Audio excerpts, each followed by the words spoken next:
नमस्कार दोस्तों, आइए आज हम लोग जानने की कोशिश करते हैं कि झारखंड की पूर्व राज्यपाल जो एक महिला है द्रौपदी मुर्मू, मामूली शिक्षिका से उनका राष्ट्रपति बनने तक का सफ़र।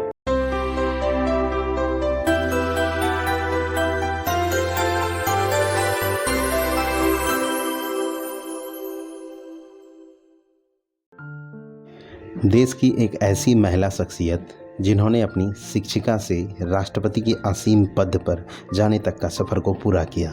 जी हाँ, मैं द्रौपदी मुर्मू जी की बात कर रहा हूँ।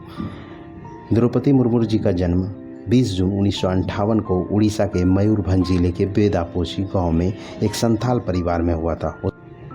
उनके पति श्यामचरण मुर्मू और उनके 2 बेटों की अकाल मृत्यु हो जाने के कारण द्रौपदी मुर्मू बहुत ज़्यादा आहत हो चुकी थी। उनकी एक पुत्री है जो भुवनेश्वर में बैंक में कार्यरत है। द्रौपदी मुर्मू ने अपनी अध्यापिका के रूप में अपना व्यावसायिक जीवन आरंभ किया। इसके बाद धीरे धीरे राजनीति में आ गई। द्रौपदी मुर्मू ने साल 1997 में रायरंगपुर नगर पंचायत के पार्षद चुनाव में जीत दर्ज कर अपने राजनीतिक जीवन का आरंभ किया।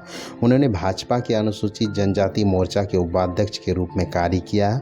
साथ ही वह भाजपा की आदिवासी मोर्चा के राष्ट्रीय कार्यकारिणी की सदस्य भी रह चुकी है।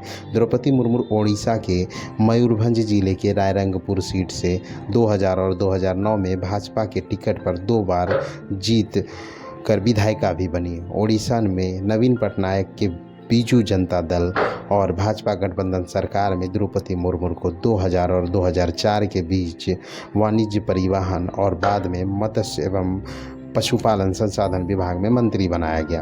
द्रौपदी मुर्मू 2015 में झारखंड की 9वीं राज्यपाल बनाई गई।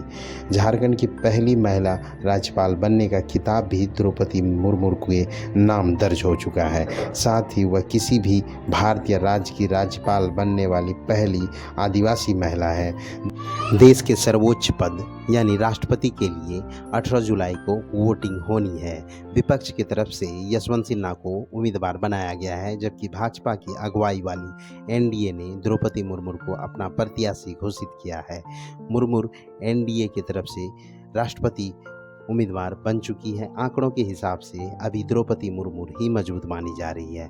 मुर्मू आदिवासी समाज से आती है। अगर वह चुनाव जीतती है तो यह पहली बार होगा जब देश के सर्वोच्च पद पर कोई आदिवासी समाज की बेटी पहुंचेगी। द्रौपदी के प्रत्याशी बनते ही सियासी गलियारे में कई तरह की चर्चाएं तेज हो चुकी है। हर कोई जानना चाहता है कि आखिर भाजपा की खोज द्रौपदी पर ही आकर क्यों रुकी, इसके क्या कारण है। आइए जानने की कोशिश करते हैं। पहले जान लीजिए कि द्रौपदी मुर्मू का पलड़ा कितना भारी है। एनडीए ने द्रौपदी मुर्मू को राष्ट्रपति पद का उम्मीदवार बनाया है। एनडीए के पास कुल अभी 5,26,420 मत हैं। राष्ट्रपति चुनाव जीतने के लिए मुर्मू को 5,39,420 मत होने की ज़रूरत है। अब अगर चुनावी समीकरण को देखा जाए तो उड़ीसा से आने के कारण सीधे तौर पर मुर्मू को बीजू जनता दल बीजद का समर्थन मिल रहा है, यानी बीजद के 31,000 मत भी उसके पक्ष में पड़ेंगे। उड़ीसा के मुख्यमंत्री नवीन पटनायक पहले ही द्रौपदी मुर्मू को समर्थन दे चुके हैं। इसके अलावा अगर वाईएसआर कांग्रेस भी साथ आती है तो उसके साथ भी 43,000 मत उसके साथ जुड़ जाएंगे। इसके अलावा आदिवासी के नाम पर राजनीति करने वाले झारखंड मुक्ति मोर्चा के लिए मुर्मू का विरोध करना मुश्किल हो जाएगा। झामुमो दबाव में आएगी और मुर्मू को करीब 20,000 वोट और मिल जाएंगे।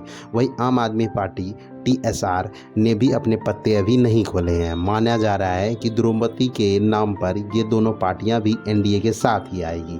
इस तरीके से एनडीए के पास 7 लाख से ज़्यादा वैल्यू वाली वोट की संख्या हो जाएगी और द्रौपदी आसानी से चुनाव जीत जाएगी। 25 को नामांकन करेगी मुर्मू। एनडीए उम्मीदवार द्रौपदी मुर्मू 25 जून को नामांकन दाखिल कर सकती है। वही विपक्ष के उम्मीदवार यशवंत सिन्हा 27 जून को नामांकन दाखिल करेंगे। नामांकन की आखिरी तिथि 29 जून है। राष्ट्रपति पद का चुनाव 18 जुलाई को होगा। वोटों की गिनती 21 जुलाई को होगी। 25 को राष्ट्रपति शपथ ग्रहण करेंगे। अब जानिए द्रौपदी के नाम पर ही क्यों मुहर लगाई। जब नरेंद्र मोदी प्रधानमंत्री बने थे तब से देश की सियासी में कई नई चीज़ें देखी जा रही है। द्रौपदी मुर्मू के रूप में पहली बार कोई आदिवासी महिला राज्यपाल बनी। अब द्रौपदी के नाम पर एक और इतिहास जुड़ चुका है कि भाजपा उम्मीद करेगी कि इसके सियासी फ़ायदे क्या होंगे। उन्होंने द्रौपदी को राष्ट्रपति उम्मीदवार बनाए जाने के 5 बड़े कारण बताए। आइए जानने की कोशिश करते हैं। पहला कारण, अनुसूची जनजाति पर फोकस करना। द्रौपदी मुर्मू आदिवासी समाज से आती है। ये पहली बार होगा जब कोई आदिवासी देश के सर्वोच्च पद पर आसीन होगा। इसका संदेश देश के करीब 8.9% अनुसूचित जनजाति के वोटर्स पर आएगा।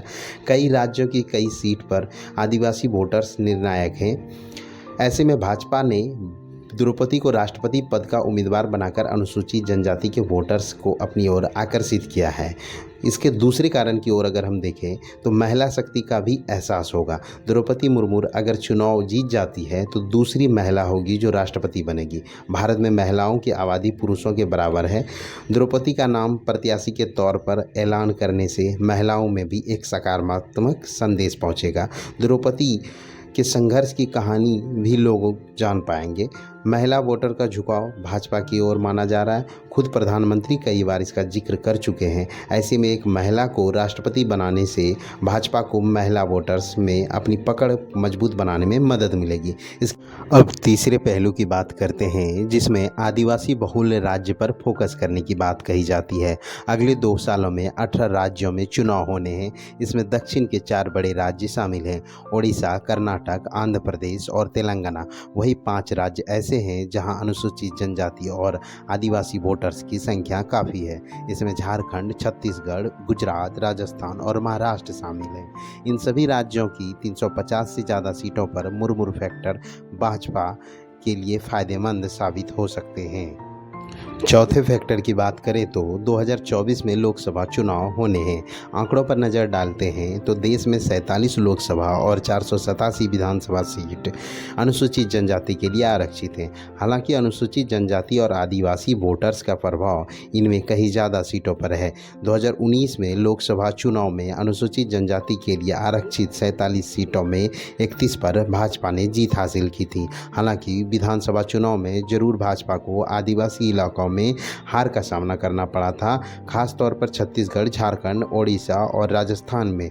ऐसे में भाजपा को लोकसभा में अपनी पुरानी जीत बरकरार रखने के लिए अनुसूचित जनजाति को अपने साथ रखने की पूरी कोशिश करनी चाहिए। अब मैं अंतिम और लास्ट फैक्टर की बात कर रहा हूं, जो कि 5वां है, समानता और एकता का संदेश। द्रौपदी मुर्मू का नाम राष्ट्रपति पद की उम्मीदवारी के लिए आते ही इसकी चर्चा होने लगी थी।